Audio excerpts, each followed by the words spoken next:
pernyataan yang mengandung fitnah dan pencemaran nama baik melalui media sosial atas tuduhan ijazah palsu.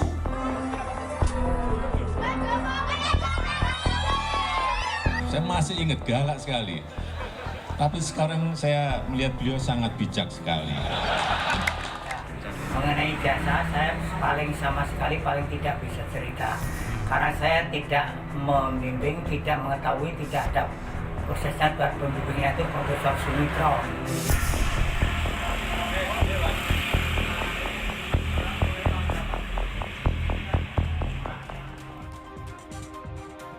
Presiden ke-7 RI Joko Widodo menjumpai petani jeruk di Kabupaten Karo, Sumatera Utara. Jokowi begitu bersemangat menjelaskan situasi Fakultas Kehutanan UGM kala masih berkuliah. Kunjungan Jokowi ke kawasan pertanian Liang Melas Datas, Kabupaten Karo ini untuk memantau dan membantu cara pengelolaan kualitas jeruk yang saat ini terkena hama lalat buah. Saat diskusi, Jokowi yang membawa tim ahli dari UGM sempat bercerita pengalamannya di kampus UGM. Jokowi bahkan bercerita tentang lokasi kampus Fakultas Kehutanan UGM yang masih menyatu dalam kompleks Fakultas Pertanian.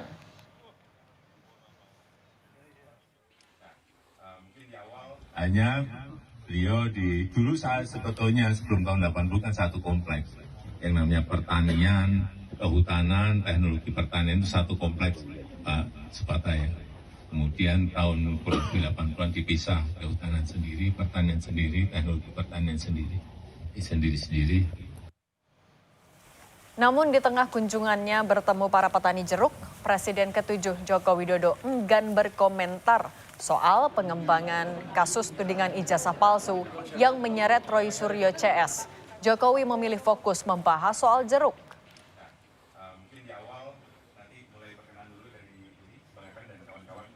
Bapaknya Pak, tanggapan kita seperti apa nih Bapak?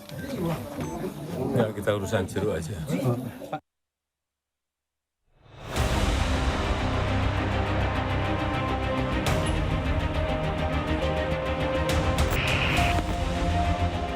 Ribut-ribut soal tudingan ijazah palsu Presiden ke-7 Joko Widodo terus bergulir. Kamis 15 Mei, penyidik Polda Metro Jaya meminta klarifikasi Roy Suryo dan Tiva Ziatia Suma atau Dr. Tiva. Roy mengaku statusnya bukan terlapor seperti yang selama ini disebutkan beberapa pihak. Mantan Menpora ini juga mempertanyakan penerapan pasal 32 dan 35 Undang-Undang ITE terhadap dirinya. Menurut Roy, pasal tersebut seharusnya ditujukan untuk pihak yang mengunggah ijazah Jokowi di media sosial. Ini clear banget ya, ini clear banget. Jadi LP itu ada pelapornya, tapi lucunya nggak ada terlapor. Sekali lagi ya, tidak ada nama terlapor. Itu pasal 32 dan 35 Undang-Undang ITE. Pasal itu tujuannya, sekali lagi saya ulangi, adalah untuk transaksi elektronik. Supaya Indonesia itu diselamatkan dari perdagangan internasional dan kita bisa ikut. Bukan pasal untuk mempidanakan orang. Ada orang memposting sebuah dokumen elektronik, namanya ijazah misalnya. Dia katakan itu asli gitu. Padahal ternyata orang yang punya ijazah mengatakan, saya nggak pernah mengeluarkan ijazah itu loh. Lah berarti yang memposting ijazah itu salah seorang kader dari partai itu. Kena pasal itu harusnya. Sementara pelapor Roy Suryo CS dari Perhimpunan Advokat Peradi Bersatu menegaskan, pakar telematika itu dinilai telah menyebarkan informasi tidak benar melalui media sosial dan menggiring keributan masyarakat karena menuding ijazah Jokowi palsu. Seorang Roy Suryo ya menyampaikan langsung ya bahwa ini palsu dari bahan yang dia miliki, bahwa di situ ada tertulis Joko Widodo ijazah, kemudian dia langsung menyampaikan narasi itu tidak lagi mengatakan diduga palsu. Tapi dia sudah meyakini 100% palsu. Sebagai peneliti harusnya dia meneliti itu harus ada izin loh sebenarnya ya. Kepada Pak Jokowi. Ya. Kalau memang itu ijazahnya Jokowi ya. Sosok lain yang juga terseret di pusaran ijazah Jokowi yakni Kasmujo yang pernah diklaim Jokowi sebagai dosen pembimbing skripsinya di Fakultas Kehutanan UGM. Mantan dosen Fakultas Kehutanan UGM ini mengaku tidak pernah melihat ijazah Jokowi. Selain itu, ia juga membantah ada tawaran bantuan hukum dari Jokowi untuk menghadapi gugatan bersama Rektor UGM di Pengadilan Negeri Sleman. Nah, kalau dari Pak Jokowi sendiri menyampaikan dukungan moral nggak seperti itu?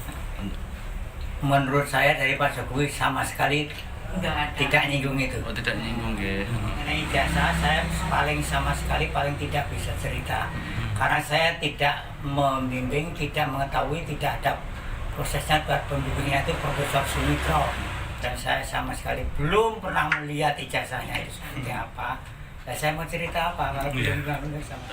Jokowi dan kasus tudingan ijazah palsu kini bergulir di 3 wilayah. Di Solo dengan penggugat Muhammad Taufik, di Sleman dengan penggugat warga Makassar bernama Kamrudin, dan di Jakarta dengan pelapor Jokowi sendiri. Tim Liputan Kompas TV.